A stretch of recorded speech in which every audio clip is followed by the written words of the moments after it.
Welcome to topic 2 of the Year 11 Physical Education topic syllabus breakdown. Today the topic is exercise physiology. Let's dive right in. So the first dot point on the syllabus is short-term response to physical activity. Heart rate is the first one, and your heart rate is the amount of times your heart beats per minute. Stroke volume, which is the amount of blood that your heart pumps per minute. Is blood pressure, which is the amount of pressure that is on your heart's artery and blood vessel walls when the heart pumps. Cardiac output is your heart rate multiplied by your stroke volume. It is the total amount of blood pumped per minute. Your respiratory rate is the amount of times you breathe per minute. Perspiration is your cooling mechanism. An example is sweating. Blood redistribution is the body's ability to redistribute blood from the essential organs like your brain and your heart to your working muscles like your legs and your arm when you partake in exercise. Now, each of these are affected by exercise. So if I were to be standing here right now, I would have a certain heart rate. Mine would be roughly 49 beats per minute. If I were to just go run around the block and come back, my heart rate would probably jump up to 120 beats per minute. This is because my body needs to pump more oxygen and more blood throughout my body to get it to the muscles that are working. Next, we have long-term response to physical activity. So this is basically what happens to your body when you partake in a physical activity training for a long period of time. So for example, if you were to partake in athletics training for sprinting and you did a program for 12 weeks, you would most likely see results and adaptations to your body after that period of time. The first long-term response is cardiac hypertrophy. Hyper means enlargement and cardiac is your heart, so your heart gets bigger and stronger as you train it more. So that is if you were to do cardio fitness training, so going for long runs, partaking in long duration activities. The heart rate would also lower if you were to partake in physical activity over long periods of time. Usually fitter people have lower resting heart rates, and this is because their heart is better at pumping the blood around the body in less beats. Stroke volume, fitter people have a lower stroke volume as their heart is able to work harder for longer because they have trained it. Your VO2 max is the maximum rate at which your heart, muscles and lungs can efficiently use oxygen during exercise, in particular at a very high rate of exercise. So the fitter you are, the higher your VO2 max is. Increased capillarization, so this is the ability for the body to get rid of CO2 and take in O2 to transport it from the lungs and the heart to the working muscles. Finally, oxygen exchange is the ability to get rid of the CO2 and bring in the O2. This allows the muscles to work harder and for longer. So the fitter you are, the better your energy and the better your system is at doing that. Now we are moving on to energy sources and energy systems. So to start with, where do we get our energy from? We get it from something called macronutrients. And macronutrients are protein, carbs, and fat. Protein is made up of building blocks called amino acids. Now there are 20 total amino acids. 11 of these are non-essential, meaning the body can make them. 9 of them, however, are essential, meaning the body cannot make them. Therefore, we need to incorporate them into our diet. Now, there are a couple of food sources that include all 9 of these themselves, including fish, meat, eggs, and milk, and yogurt. Fats are made of triglycerides, meaning it has 3 fatty acids and 1 glycerol. There are 2 types of fats, unsaturated fats and saturated fats. Saturated fats are made up of double bonds in their molecular structure and are good for the body. Examples include olive oil and avocado. Unsaturated fats are made up of 1 bond. They are not as good for the body. These include fast foods like donuts. Lastly, what are carbohydrates? Carbohydrate is made up of sugar molecules, which are made up of carbon, hydrogen, and oxygen. There are 3 types of carbohydrates. The first are sugars, which are simple carbohydrates. The second one is starches, which are complex carbohydrates. And the third is fibers, which are also complex carbohydrates. Now we move on to energy systems. So where do we get energy from? We actually get energy from something called ATP, or adenosine triphosphate. It is a chemical compound formed from carbs, fats, and protein and stored in the muscle fiber, as the energy contained in these foods cannot directly be used by the body. So carbs, fats, and protein are converted to ATP, which is stored in our muscle fibers, which is used for energy. And the breaking down of ATP, adenosine triphosphate, to ADP, adenosine diphosphate, plus an extra phosphate, so it goes from 3 down to 2 plus 1, is what actually creates energy. So that breaking makes energy. There are 3 types of energy systems.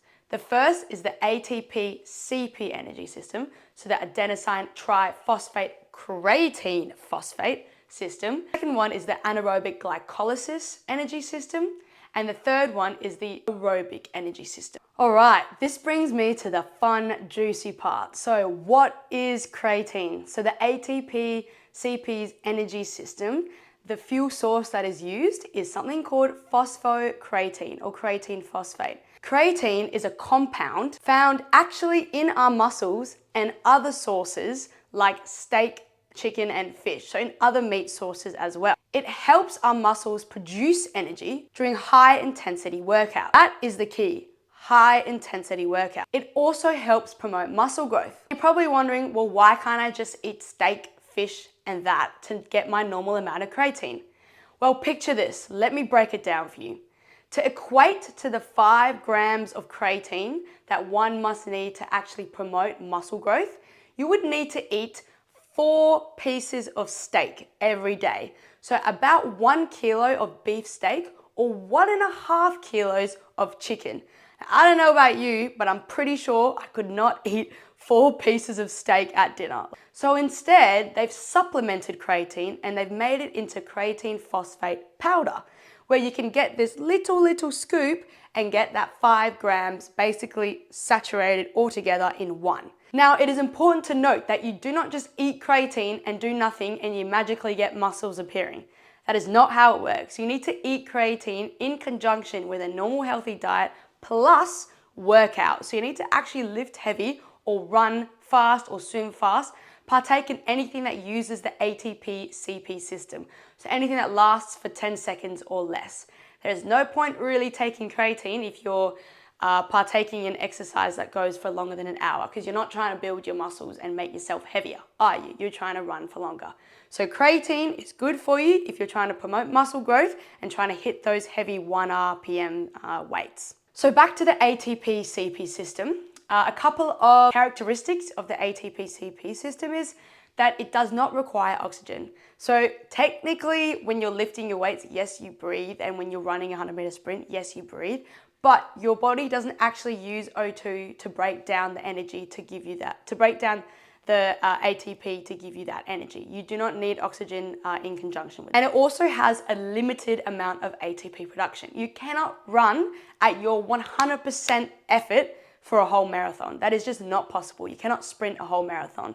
Yes, there are marathon runners that can run it quite fast, but they do not rely solely on their ATP-CP system.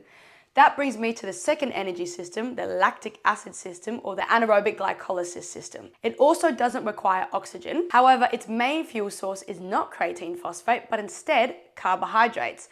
So that is why you carbo load before you go do a big run the next morning or you go do a competition that lasts more than 10 to 20 seconds. It also produces something called lactic acid. So think about if you've ever run a 400-meter run, you feel lactic acid in your lungs. That's because there's something called the byproduct, which is lactic acid. That has a limited amount of ATP-CP production as well. And finally, we move on to the aerobic system, which does require oxygen. So if you were to run more than 2 kilometers, your body would actually need that oxygen to help break down your energy, your fuel sources into energy. So it needs that to add into the mix. And your main fuel source is now carbs as well as fats and in extreme cases, protein. So if you've ever heard of bonking or hitting the wall, that is when athletes at the end of big runs like an ultra marathon, they literally look like they don't have control of their limbs. That is because they have run out of fuel source and their body is now chewing into their own muscles to provide that energy. Now we are moving on to the 4th dot point in the syllabus,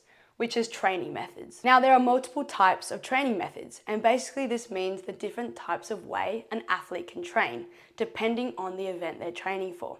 So the first training method is resistance training. So this has 3 types. The first type of resistance training is isometric. That means that the muscles do not change length while they're contracting. So an example is in a rugby scrum, you're putting pressure on your muscles, but they're not actually changing position, changing length. Another example is when you hold a plank, you engage your core, but your core is not moving. There is no concentric or eccentric contraction occur. That leads me to the second one, which is isotonic contractions. Isotonic movement, which is when the muscle changes in length. Now this can be concentric, so the shortening, or eccentric, the lengthening. Final one, the third one, is isokinetic muscle contraction, which is the third type of resistance movement, and that is when your muscle changes movement against a varying load. So in isotonic, it is against a constant load. So when you're doing a leg press, you're consistently pushing against 20 kilos. When you do isokinetic, it is against a varying load. So this is what's used in rehab. So the load changes depending on your ability to adapt. The second training method we have is something called interval training. Now this can be short or long.